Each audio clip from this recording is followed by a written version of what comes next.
In October 2009, Paul and Rachel Chandler, a retired British couple, are sailing in the Indian Ocean to Tanzania. 90 miles from the mainland, they are intercepted by armed men. Somali pirates. Days later, the negotiations begin. The price? $7 million. Their way of operating, it was very sophisticated. It wasn't just totally ramshackle. In the early days, you might get a pirate negotiator saying things like, I'm a school teacher from Mogadishu, I'm here against my will, I'm here to help you. The Navy in Somalia has been disbanded, and no one protects its waters. Ironically, the waters have become fertile ground for the emergence of a very lucrative industry. Piracy as an economy grew up from a sort of share experience in which different communities, different investors had a share in the profits that were derived from piracy. The Chandlers are kept captive for over a year in Somalia, before finally being released. What ransom was paid has never been revealed. They become some of the most high-profile victims of the Somali piracy industry, a trade that's been created by the war. Behind these criminal actions are the warlords' militia, who have more ambitious goals. These include the hijacking of merchant ships, container ships, and even oil tankers. NATO responds, and Operation Ocean Shield is launched. The commercial sector was starting to feel the pain. They were asking their governments to do something to help them.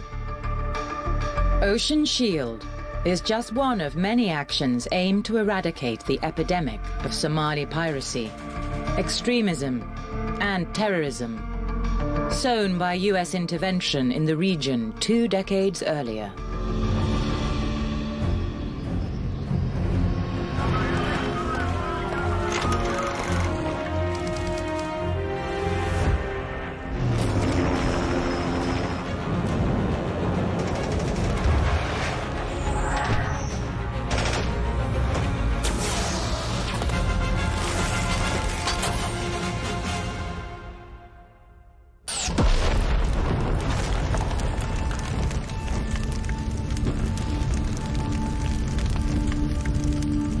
December 1992. President George Bush orders American troops into Somalia. This failed East African state is being torn apart by warlords.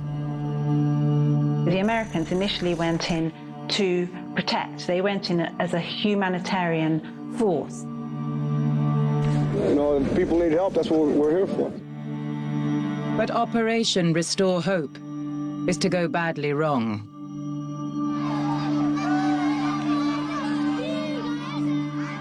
"11 months later, in October 1993, 2 US Army helicopters are shot down over Mogadishu. It is a brutal attack that would become known as Black Hawk Down. The publicly viewed images of American servicemen being dragged through the streets of Mogadishu was a real shock. Somalia has never really been a unitary state. Nearly 30 years later, and the United States is still operating in Somalia. Only this time, it's in the shadows. Hidden detention centers, drone attacks, and secret CIA missions are still happening. How did what started as a humanitarian mission end up as decades of military intervention? And will Somalia ever shake off her colonial past and be able to govern herself?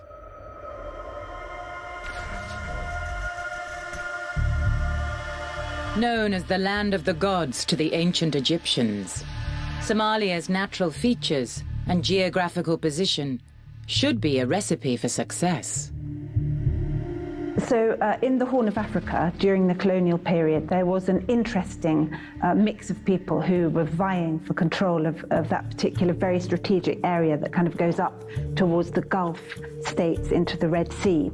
And so you had European powers, including the French, the Italians, the British, all competing for control of the territories. For years, Somalian merchants traded spices and commodities from her ports to and from the Indian subcontinent. So it's no wonder that European colonialists wanted to gain control of her ports in the rich waters of the Gulf of Aden. In the 1880s, Somalia was carved up by the British, French, and Italians. Kenya and Ethiopia also took a share. But half a century later, the British appetite to govern in far-flung places has waned, as has the tolerance of those being governed. All that as you like. It is complete independence that we want. In 1960, Harold Macmillan's Wind of Change speech rings in the end of colonial Britain in Asia, Africa, and the Caribbean. Somalia is one of 17 African nations to be given back their freedom and the right to control their own future. On gaining independence in 1960, British Somaliland merges with Italian Somaliland, creating a new republic called Somalia. On paper, this should be a happy union. Most of the population have similar ethnic backgrounds. They also speak the same language. But the reality is very different. There are what we call 4.5 clans, major clans in Somalia. And then the other half is made up of hundreds. Every clan is made up of sub-clans, is made up of families. There's an old motto in Somalia that first my clan, then my sub-clan, then my family, then myself, and only myself really matters. These hundreds of clans will battle and fight for power and land, making Somalia ungovernable. So Somalia was broken up into this very fragmented patchwork of different territories that were constantly shifting because different clans were fighting each other, becoming victorious one moment, losing territory the next. So it was immense flux. And then you look at the Americans coming into this situation, trying to initially provide some kind of humanitarian mission in terms of protecting aid convoys, and they just got dragged into a situation that they had no proper understanding of. A situation which will ultimately boil over, leading to some of the most vicious terrorist attacks the world has ever seen, and the loss of many thousands of lives.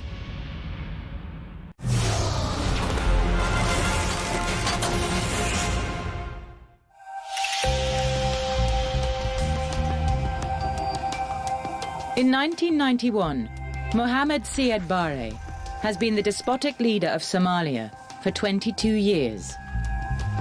He's trying to bring the country's many rival clans together.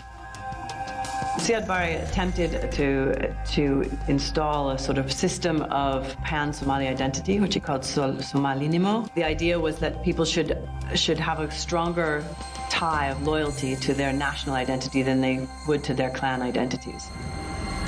But his plan fails, and following an insurgency lasting 3 years, he's ousted in an armed uprising. It is led by General Mohammed Farah Aidid. General Aidid emerged as one of the most ruthless and successful leaders of his particular sub-clan militia. But the other clans use their armed militia to fight Aidid, and south-central Somalia descends into violent lawlessness. Pillaging of villages, looting and murder are widespread. By late 1990, there is no government and Somalia is consumed by an all-out civil war. There was just this splintering and fragmentation of clans who were all turning on each other. And then at the same time, you also had some religious extremists who were there who were contributing to the conflict in different ways.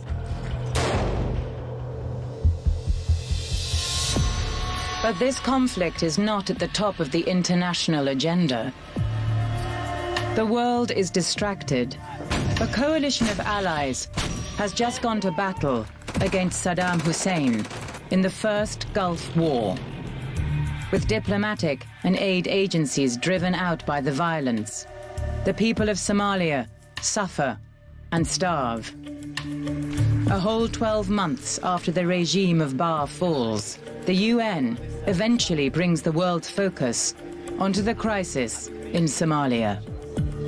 This means starting negotiations with victorious warlord General Aidid and his main rival, interim president Ali Mahdi Mohammed.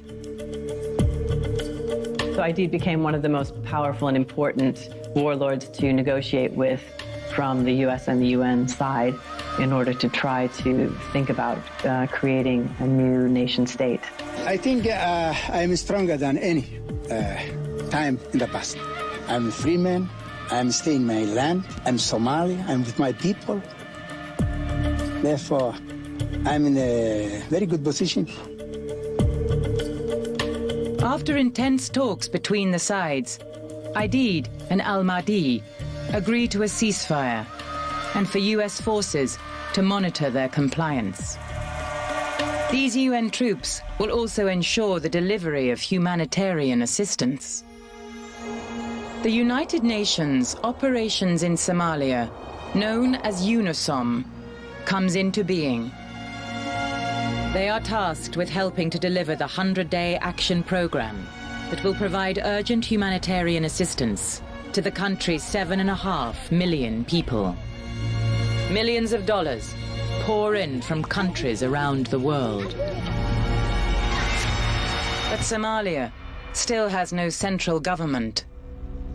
Rival clans, headed up by warlords, take advantage of the vacuum. If you've been brought up in a climate of civil war, you are brutalized. And then trying to draw all of these various elements of society together is challenging for any government. Ships full of cargo are prevented from docking. Looting and stealing of food, blankets, and other aid from warehouses is rife. Relief agencies are blackmailed, robbed, and threatened. It was a horrific famine that was exacerbated by very vicious clan fighting, and that became a kind of domestic pressure because food aid couldn't get through to the people who really needed it because they were being attacked by clan militias and the food aid was being stolen. An estimated 3,000 people are dying every day. UNISOM troops in Mogadishu are fired upon and their weapons stolen. What starts as 50 unarmed ceasefire monitors soon gets scaled up. The UN approves increasing this number to 3,500. And there's muscle coming from across the water. US Navy SEALs secretly infiltrate Somalia without warning in the middle of the night. When the Americans first arrived, and they arrived on the beach in Mogadishu in the night time, and right from the word go, the Somalis, who are generally quite hostile to foreigners, they saw this as an absurd, in a way they almost looked like an invading force, that was also done for the cameras back home to make it look very dramatic. You know, these amazing American saviors are landing, you know, right on the beaches of this country. They're going to go in and save them from starvation. The mission for these US soldiers is clear: to ensure that UNISOM and its relief agencies can deliver aid to the Somalian people. Get out! Get out! And they are authorized to use all means necessary. to achieve that objective, including the confrontation of the warlords. President Bush's intentions at the very beginning were really to launch a humanitarian operation. There were reports of famine spreading throughout Somalia, and Operation Restore Hope was framed around the idea of creating safe passageways through which humanitarian assistance could be provided and reach those who were most in need. The problems then emerged when it became clear that the state was collapsing and the entire mission became one of state building rather than of providing of humanitarian assistance. Behind the scenes, negotiations between the UN and IDID are looking positive. It commits them to a national reconciliation process, establishing government institutions through a transitional national council. The UN expands its role even further, sending the largest and most ambitious force in its history, 28,000 peacekeepers. Many Somalis are suspicious of the UN's motives. No, I mean, you don't bring in something like 40,000, 50,000 strong military force here just to escort food. I mean, that's not, I mean, I don't buy it. Even some workers from within its ranks are uneasy. I'm a bit worried that the UN has lost direction here and that the military solution has taken over from the humanitarian work. As part of the Addis Ababa Accord, the battling factions must disarm and hand over their weapons and ammunition to UN forces. Tensions rise, and IDID believes the UN are biased against his clan. And he's about to shatter any illusion of cooperation. In June 1993, IDID's forces attacked UN peacekeeping troops. They kill 25 Pakistani soldiers and injure over 50 in various attacks. They used civilians as human shields. These brutal attacks outrage the UN, and they demand that General IDID surrenders. Instead, his fighters launch further attacks, and the violence in Mogadishu escalates. It will lead to a defining moment in the conflict.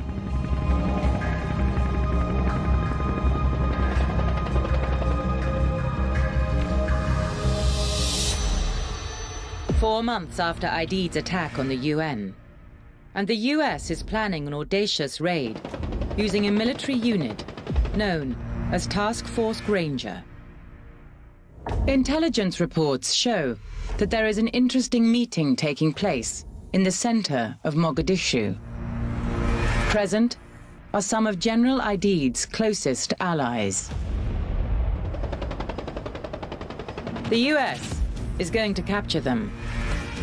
They'll be using ground operations and special forces to seize the men. The Battle of Mogadishu was a particularly difficult time for US. The biggest trouble they faced here was that this was asymmetric warfare, that the world's most highly trained and capable soldiers were being forced to go into densely packed urban areas with a semi-hostile populace and to undertake very, very risky missions that sat somewhere between a military mission and a law enforcement mission. 6 previous raids of this kind in Mogadishu have been successful. But things go disastrously wrong when the US faces resistance from IDID's militia. 2 Black Hawk helicopters are shot down. Once the warlords become aware of what they're doing, once they're aware of these tactics, once they know that the helicopters arrive and that means a raid, they're ready to react. And that's exactly what happens on that 7th raid in Mogadishu. Please evacuate the area now. US trucks fail to evacuate all their soldiers, and IDID's men get to the helicopters. 18 US and 2 UN soldiers are killed. The people inside the helicopter were dragged out, they died, their bodies were kind of stripped of a lot of their clothing and dragged through the streets of Mogadishu with Somalis jeering, throwing things at them, and it was just a complete humiliation for the Americans. The public remembers it, the military remembers it, politicians remember it. On the side of Somalis, it was actually seen as a source of some pride, you might say, in fact, that you could stand up to such a major power. The Battle of Mogadishu would change US military strategy for years to come. Many people argue that the fact that the Americans were so humiliated in Somalia meant that a couple of years later, when the Rwandan genocide started, the Americans and the United Nations, who'd also got their fingers burned in Somalia, just decided we can't be dragged into what looks like another potentially rather small African conflict. US troops pull out of Somalia 5 months later. UNISOM follows. For the first time ever, the UN leaves a country before fulfilling its aims. The nation building that was promised hasn't been delivered. This well-intentioned foreign intervention is a fiasco, while some point the finger at the UN. Somalia remains a lawless, failed state, with rival warlords running amok. Since the 1990s, since early 1991, when Siad Barre's regime collapsed, Somalis have been living under a state of kind of perpetual insecurity, chronic insecurity. They've lacked a central state government. It's hard to imagine things can get any worse for Somalia, but they do. A new type of terrorism enters the arena. The scale of murderous attacks will rise to a frightening new level. International troops are bound to return.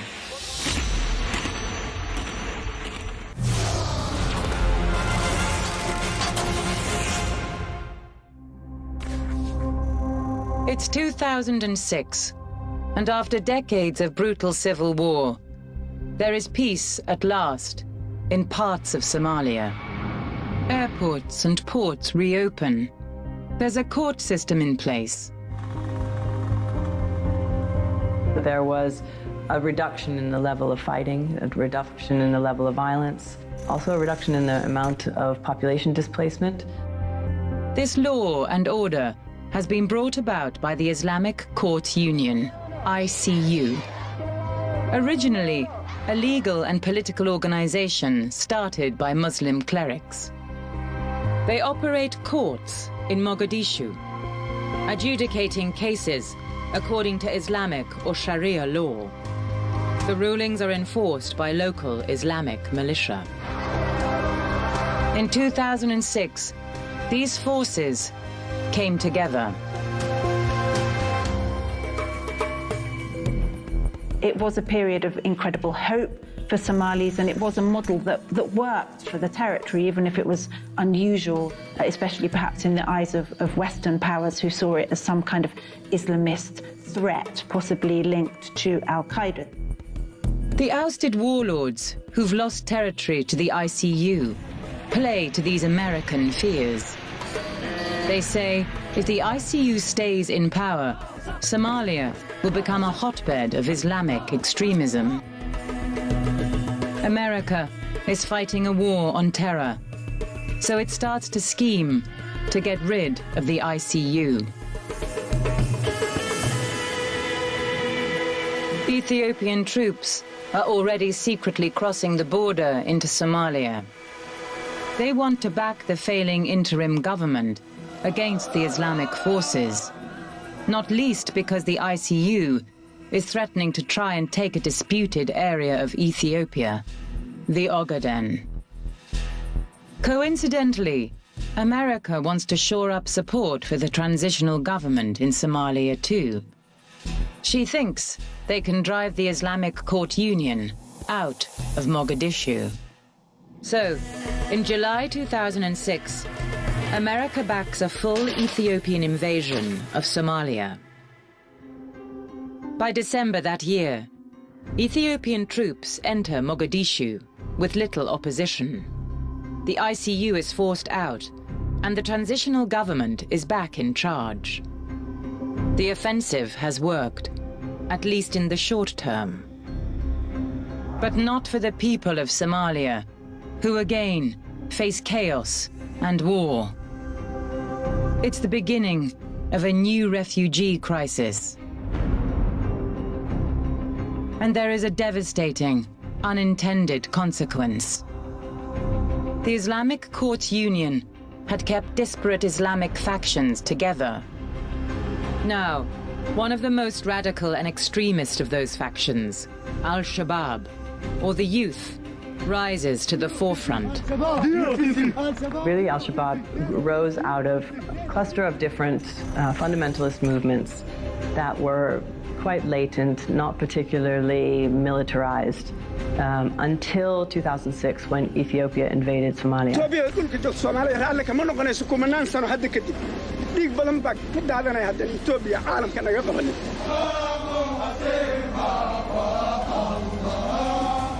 Al-Shabaab are the radical youth wing of what was the ICU. Al-Shabaab imposed strict Sharia law in areas under its control. They also ban cooperation with any humanitarian agencies. Their aim is to establish an Islamic state in Somalia. And they start an insurgency against the Ethiopian army. America and the UN become enmeshed in Somalia yet again. This time, they fund AMISOM, an African Union-backed international force. No one nation can address all these challenges alone. And that's why we need each other. And that's why we need international coalitions like the African Union mission in Somalia. But their fighting with Al-Shabaab kills thousands of innocent civilians, prompting many Somalis to wonder who really is the aggressor. Somalis absolutely see international actors as meddlesome. Somalis are deeply distrustful, very often, of international intervention. And since the state collapsed, they have seen international efforts to try to create a state as being an unwelcome imposition of a political order that they don't recognize and they don't have a lot of support for. This heavy-handed foreign intervention serves to swell support for Al-Shabaab. And just as AMISOM forces seem to be making headway, another group joined the war in Somalia, Al-Qaeda. In 2012, Al-Shabaab leader Ahmed Abdi Godani and the head of Al-Qaeda, Ayman al-Zawahiri, announced they are now in alliance. Pledging allegiance to Al-Qaeda gives Al-Shabaab a boost. Now, they have more resources and more firepower. They recruit abroad, and foreign fighters join their ranks, giving them a higher profile and the ambition to attack bigger targets. And they're planning a chilling terrorist attack, this time outside Somalia.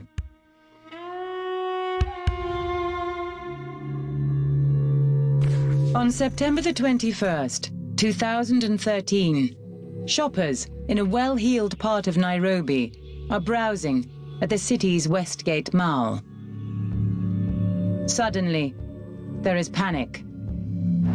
It's reported masked men are shooting at shoppers and throwing grenades. Many flee the scene, but others are trapped inside.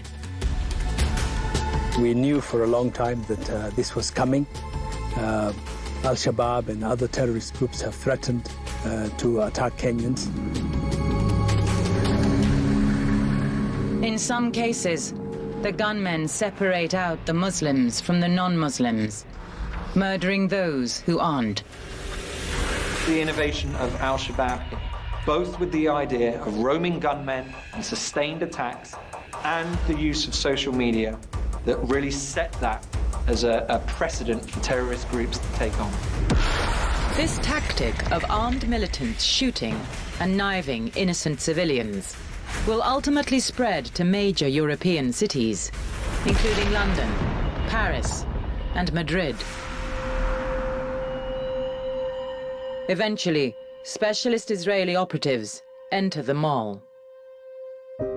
They find scenes of bloodshed and carnage. What was astonishing was it only took 4 people. There were just 4 members of Al-Shabaab who put the place under siege, and they managed to kill dozens of people. They had that huge marble mall under their control for days. The Kenyan security forces were not well coordinated. They found it very difficult to either kill or seize back control of that shopping mall.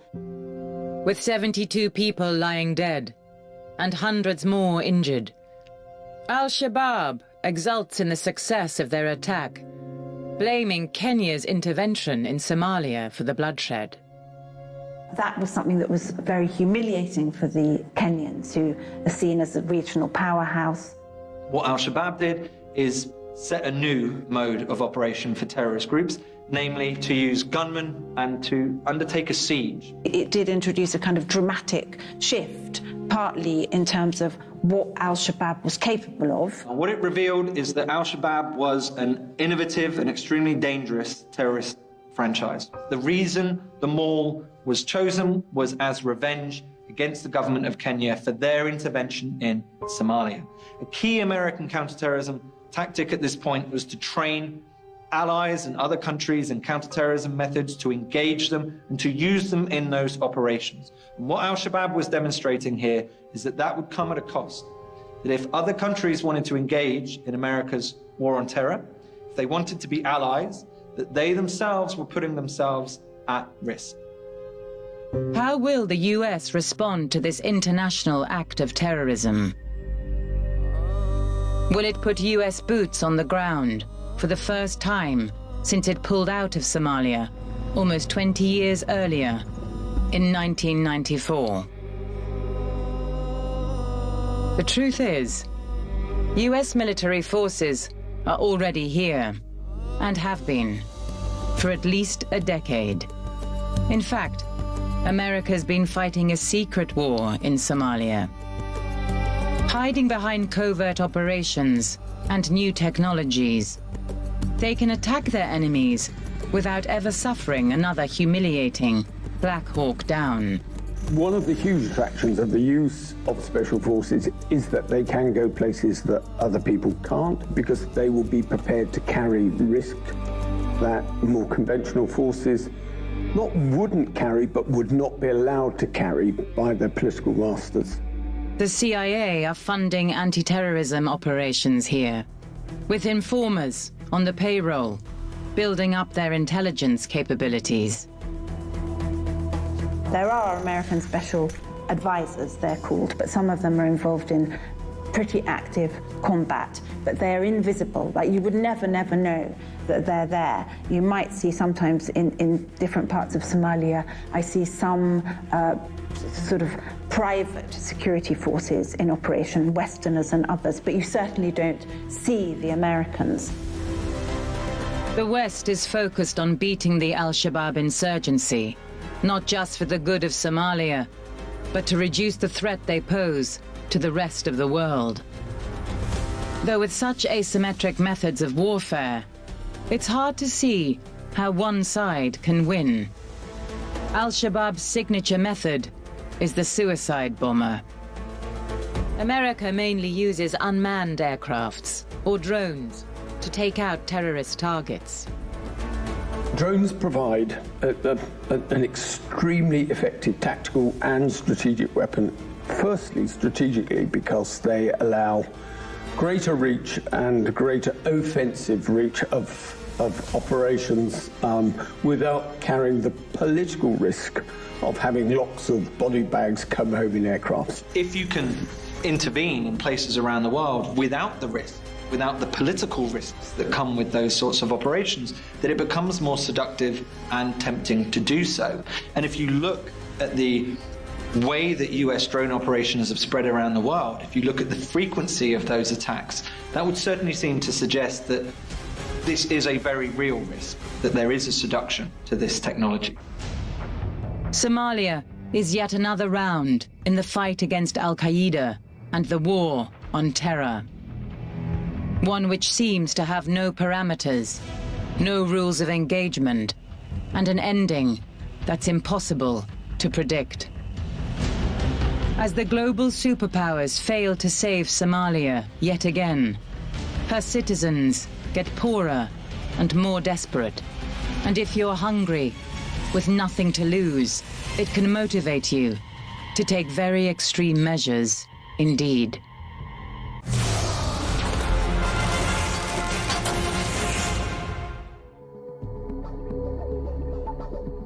In October 2009, Somalia is suffering from the effects of a civil war that has been raging for decades as clan warlords fight for power in each of their territories, including the sea. The Navy has been disbanded, and no one is protecting Somalia's waters. Foreign commercial trawlers illegally plunder valuable shark, lobster, and tuna. Local fish stocks are decimated. So when fishermen take action, Somalia's seas become fertile ground for a lucrative new business: piracy. The fact is that annual income and prosperity in Somalia is tiny by comparison to the West. A few dollars makes a lot of difference. And they were able to go out there and secure vessels and get ransom payments of well in excess of $1 million. That's a huge incentive for young Somalis to go out and risk their lives on the ocean. Warlord militias get in on the game. With their arsenal of weapons come more ambitious targets. Merchant vessels, container ships, even oil tankers are hijacked. Their crews held hostage, along with the valuable cargo. When we turned up, the pirates were on board the ship. The crew had put a message on cardboard up by the funnel, which stated that the crew was safe inside the citadel. They also threw a bottle into the water with a message in it, with a transmitter on it, and the American frigate, which was the first on the scene, picked that up, and inside the bottle was a message saying, "We're all safe in the citadel. The pirates have control of the ship. Please come and help." As well as the human price, the cost to the shipping industry ran into the billions. Something had to be done. And in 2008, NATO sends warships to the Gulf of Aden.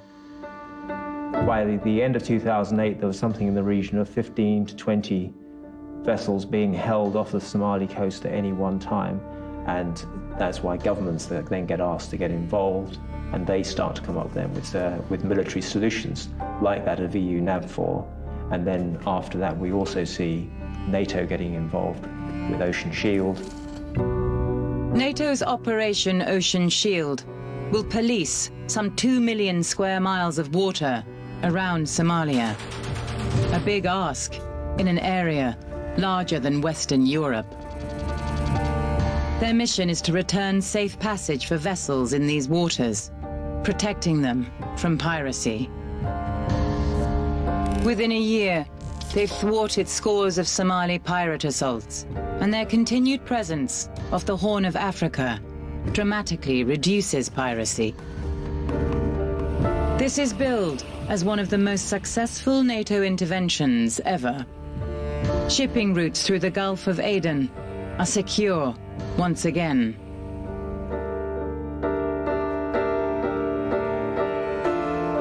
NATO's Operation Ocean Shield is a success.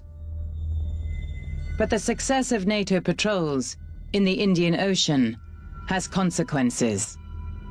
Unable to hijack on water, the pirates change tactics. They hunt on land, in Kenya. In September 2011, British couple David and Judith Tebbott arrive at their remote resort on the Kenyan coast. 6 gunmen burst into their room. David is shot dead, and Judith is taken hostage, whisked away on a speedboat to a secret location.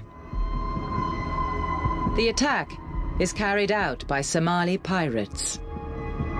The pirates hold Judith Tebbott captive for 6 months, the time it takes for her family in England to raise the large ransom demanded. Paying a ransom to pirates is not illegal, but it is highly controversial. Does the payment of ransom allow criminals to profit from their criminal conduct? Yes, it does. Does it encourage further kidnappings? Yes, it probably does. But the reality is, if you want your people back, if you want your ship back, then you will need to pay a ransom. Somalia is now referred to as a fragile state, rather than a failed state. And there is a new democratically elected president. But the political situation there is bleak. Still one of the most corrupt countries in the world. Large territories are controlled by Al-Shabaab, who continue to attack the central government and any Western forces in Somalia. Al-Shabaab is really playing a waiting game. They have all the patience in the world. They are not in a rush. They are sitting back and waiting to be able to ultimately set up extremist Islamist government in Somalia. And they provide a fertile breeding ground for the next generation of fighters who are perhaps not so ideologically motivated. Sometimes I'll speak maybe to people in lower ranking levels of Al-Shabaab who actually have no idea what they're fighting for. They don't have a clue. When colonialists carved up Somalia in 1880, they sowed the seeds for the civil war more than 100 years later. Not only have the arbitrary lines drawn on the map proved to be a catastrophe, the vacuum left by the imperial powers has been filled by a dictatorship, extremists, and self-interested warlords.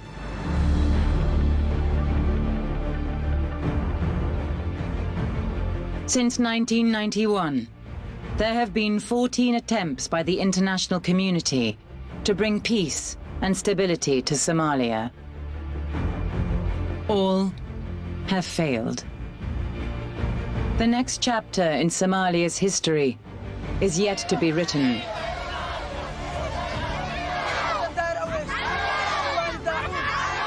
But it is likely foreign players will continue to play a central role in its story.